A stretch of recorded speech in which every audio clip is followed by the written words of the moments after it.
Assalamualaikum warahmatullahi wabarakatuh. Nama saya Ahmad Thorik Asrori dari jurusan Teknik Sipil Universitas Sultan Ageng Tirtayasa.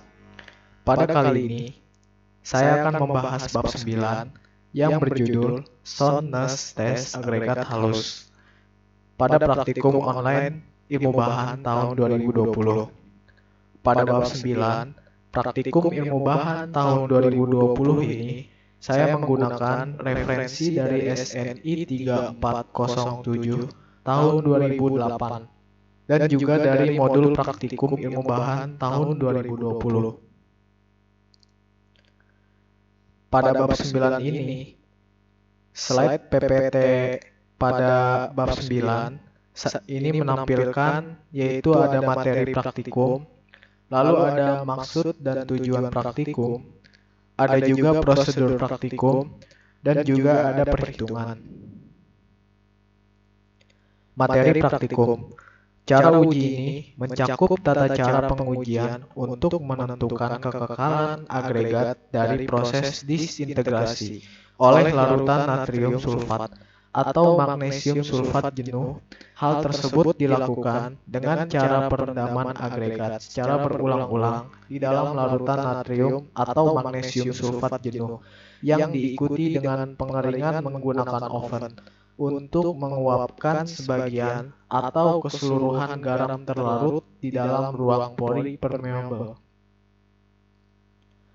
Lalu ada maksud dan tujuan dalam praktikum, yaitu dimaksudkan untuk mengetahui kausan atau pelapukan agregat halus terhadap pengaruh sulfat. Lalu di sampingnya ada tabel berupa tabel jenis dari saringan, yaitu ada lolos saringan sebesar 9,5 mm dan juga ada yang tertahan dari saringan yaitu sebesar 4,75 mm dan juga seterusnya. Silakan bisa dilihat. Dan juga dalam praktikum ini ada beberapa peralatan yang digunakan, yaitu yang pertama ada beaker glass, ada saringan ukuran berdasarkan tabel yang ini ya. Lalu ada cawan, ada desicator, lalu termometer, ada drying oven cup 760 liter, 110 plus minus 5 derajat Celcius, lalu ada sarung tangan. Lalu dalam praktikum ini ada beberapa prosedur, yaitu membuat larutan sulfat garam. Lalu ambil contoh agregat yang akan diuji sebanyak 150 gram. Cucilah hingga bersih dan keringkan ke dalam oven selama plus minus 24 jam. Kemudian saring dengan saringan yang tertera pada tabel. Kemudian timbang wadah atau cawan yaitu W1.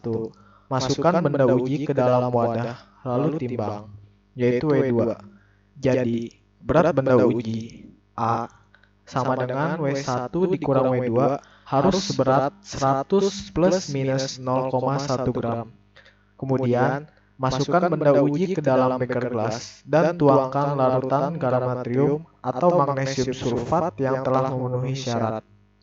Setelah itu masukkan beaker glass ke dalam desicator dan diamkan selama minimum 16 jam dan maksimum 18 jam. Lalu tutuplah wadah dengan rapat untuk mengurangi penguapan dan mencegah masuknya substansi lain. Setelah periode perendaman, keluarkanlah contoh uji dari dalam larutan. Lalu, biarkanlah meniris selama 15 plus 5 menit, lalu keringkan di dalam oven pada temperatur 110 plus 5 derajat Celcius sampai diperoleh berat konstan. Berat konstan diperoleh apabila diperoleh kehilangan berat kurang dari 0,1% dari berat contoh uji selama 4 jam pengeringan. Setelah diperoleh berat konstan, dinginkan contoh uji. Lalu cucilah contoh uji agar bebas dari natrium atau magnesium sulfat.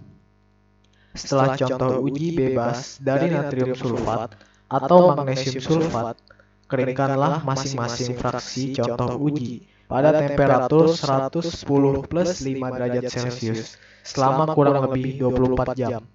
Lalu saringlah agregat halus dengan ukuran saringan yang sama pada saat persiapan contoh uji. Timbang dan catatlah berat contoh yang tertahan pada masing-masing saringan. B. Berat benda uji C sama dengan B dikurang W. Dari praktikum yang telah dilakukan, menghasilkan perhitungan dengan data yang diketahui yaitu ada W1 menghasilkan 422 gram, lalu ada D2 menghasilkan 322 gram.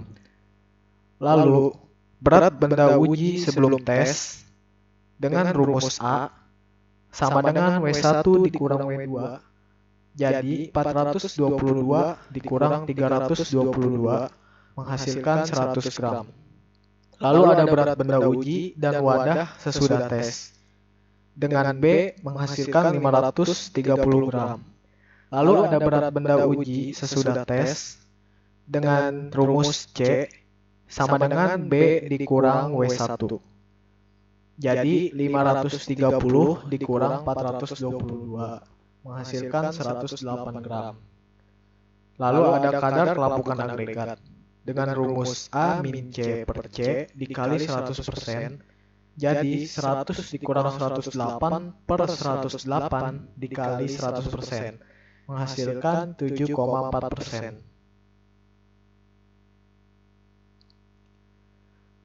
Demikian akhir presentasi saya. Semoga bermanfaat untuk kita semua. Terima kasih. Wassalamualaikum warahmatullahi wabarakatuh.